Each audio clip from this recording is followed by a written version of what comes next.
When you think of North Korea, what comes to mind? For most people, the answer is almost immediate, a place that feels distant, closed off, and perhaps even a little intimidating.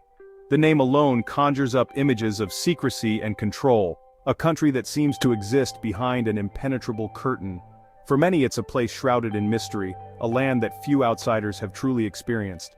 The stories we hear are often filtered through news headlines and documentaries, leaving us with a sense of the unknown. We picture stern-faced soldiers standing at attention, grand military parades rolling through the capital, and a society where discipline is everything. These are the images that dominate our imagination. It's a country we see in the news, often painted in shades of gray, both literally and figuratively. The architecture, the uniforms, even the weather in photos, seems to reinforce this monochrome impression.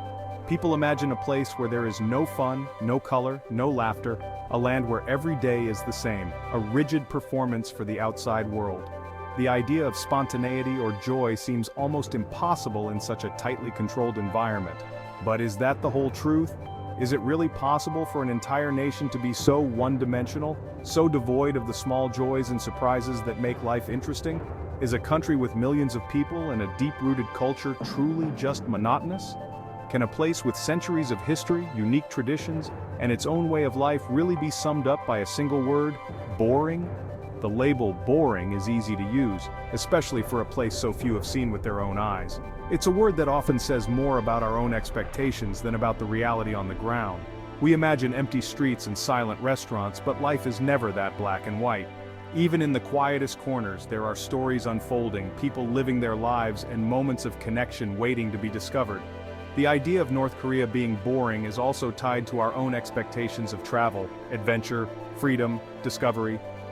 We crave the unknown, the thrill of wandering off the beaten path, and the freedom to explore at our own pace. The thought of a trip where every step is planned and every conversation monitored feels like the opposite of a real holiday.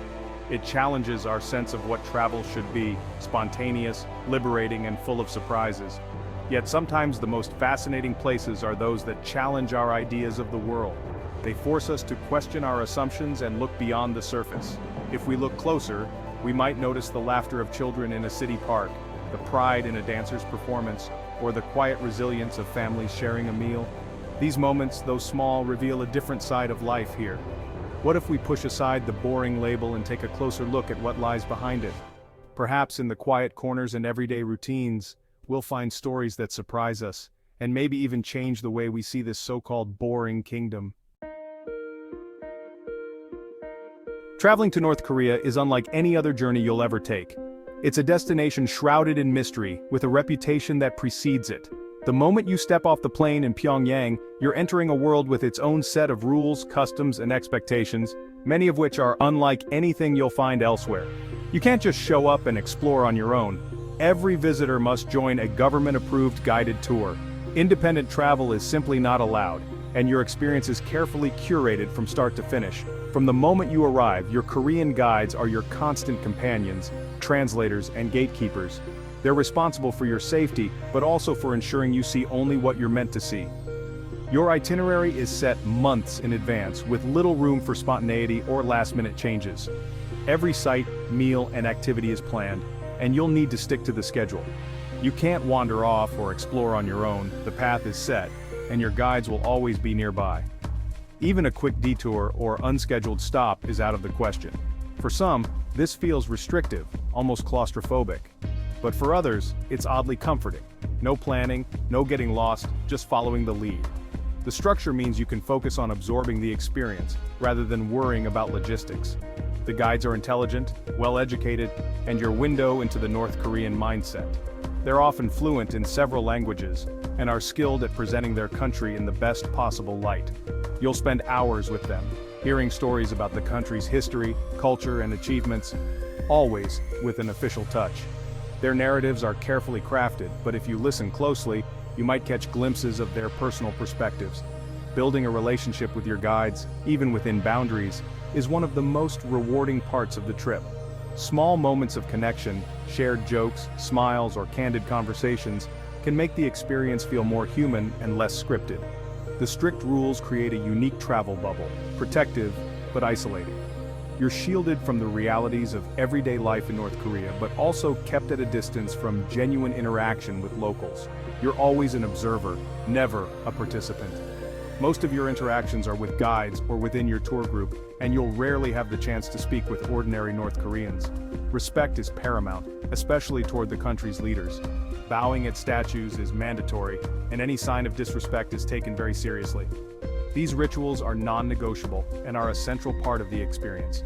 Following these rules is the only way to see this enigmatic land at all. By embracing the structure and respecting the guidelines, you gain access to a world few outsiders ever witness, a journey defined as much by its boundaries as by its rare glimpses behind the curtain. What do you actually see on these tours? Pyongyang's grandest sights are always on the list. The Kumsusan Palace of the Sun, where former leaders lie in state, is a deeply solemn experience.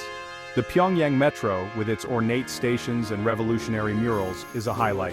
Riding alongside locals offers a rare connection. You'll ascend the Juche Tower for panoramic city views. The Arirang Mass Games, with over 100,000 performers, is a spectacle of discipline and color.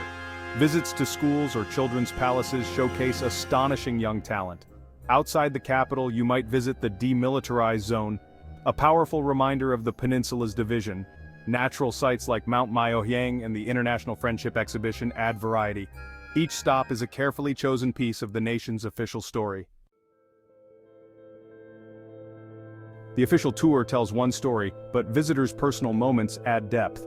Many recall small, unscripted moments: a shared smile with a waitress, children playing in a park, laughter on a roller coaster with locals. These fleeting connections break through the official narrative, revealing ordinary people beneath the surface. Some remember quiet scenes at a cooperative farm, or families picnicking by the river. These glimpses challenge the idea of a robotic, emotionless society. Yet visitors also describe the constant feeling of being watched and the frustration of seeing only a polished version of reality. The experience is a complex mix of fascination, unease, connection, and distance. A visitor's day in North Korea is structured and predictable. Breakfast at the hotel, where the buffet is carefully arranged and the atmosphere is quiet, almost formal. The morning light filters through the windows, and you're surrounded by other travelers, all following the same routine. After breakfast, you join your guides for a sequence of scheduled stops. Every movement is planned, every destination chosen in advance. The guides are always present, attentive, and polite, ensuring the group stays together and follows the itinerary. Lunch comes at a designated restaurant, where the menu is set and the experience is curated for foreign guests. The food is traditional, but the setting feels staged, as if you're seeing a performance rather than daily life. Sometimes a musical performance accompanies your meal, talented musicians and dancers in colorful costumes, offering a glimpse of culture but always from a distance. The entire day is curated to impress and educate, highlighting the country's achievements and history, while gently steering attention away from anything unscripted.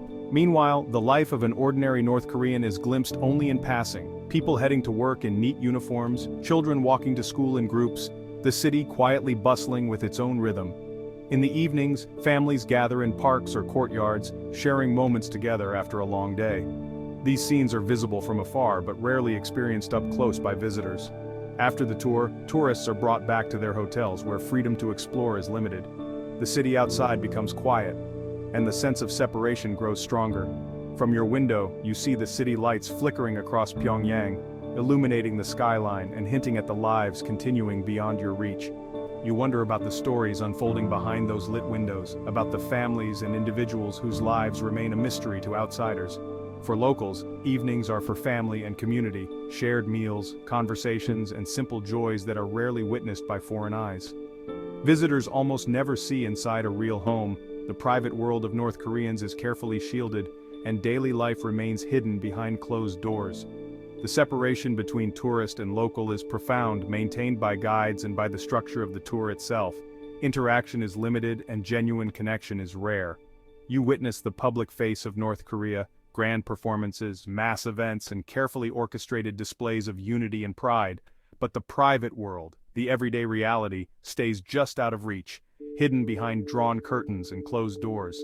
Two worlds side by side, one for visitors, one for locals, existing in parallel but rarely touching, each aware of the other yet separated by invisible boundaries.